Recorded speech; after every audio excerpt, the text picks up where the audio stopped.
నమస్కారం NS news కి స్వాగతం. నా పేరు ఉషా. ముందుగా ముఖ్యాంశాలు. వేములవాడకు చెందిన లేడీ హోంగార్డ్ వడ్ల అనూష బ్లాక్మెయిల్ దందాలకు పాల్పడిందని, తన భర్త ఆరోగ్యం బాగాలేదంటూ డబ్బున్న బడాబాబులను టార్గెట్ చేస్తూ లక్షల్లో వసూలు చేసిందని రిటైర్డ్ ఏఈ ద్వారకా శేఖర్ దగ్గర 3,50,000 అప్పుగా తీసుకుని తిరిగి అడిగితే పెళ్లి చేసుకున్నట్లు మార్ఫింగ్ ఫోటోలు సృష్టించి బ్లాక్మెయిల్ చేసి ఇంకా 5 లక్షలు ఇవ్వాలని బ్లాక్మెయిల్ చేస్తే తన పరువు కోసం డబ్బు చెల్లించిన శేఖర్ మళ్లీ 3 లక్షలు డిమాండ్ చేయడంతో పోలీసులకు ఫిర్యాదు చేశారు.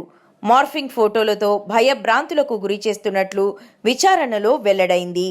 అనూషను అరెస్టు చేసి రిమాండ్కు తరలించిన పోలీసులు.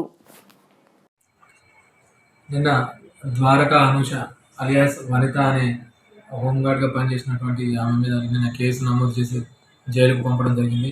ఈ వేములవాడకు చెందిన ద్వారకా శేఖర్ అనే వ్యక్తి ఇచ్చిన ఫిర్యాదు మేరకు ఈ కేసు నమోదు చేయడం జరిగింది. ఈ లేడీ హోంగార్డ్ ఏం చేస్తుందంటే బ్లాక్మెయిల్ చేస్తుంది అన్నట్టు, ఎక్స్టార్షన్ చేస్తుంది.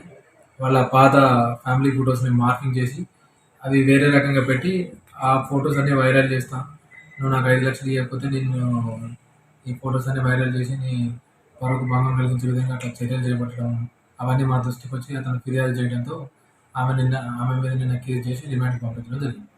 గతంలో ఏమన్నా కంప్లైంట్స్ ఉన్నాయా?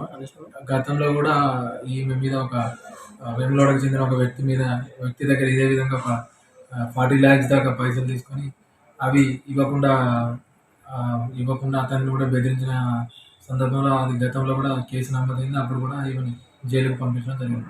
ఇంకా ఎవరైనా ఈమె బాధితులు ఫిర్యాదుదారులు ఉంటే దయచేసి మాకు ఫిర్యాదు చేసినట్లయితే వాటి మీద కూడా మేము చర్య తీసుకోవడం జరుగుతుంది.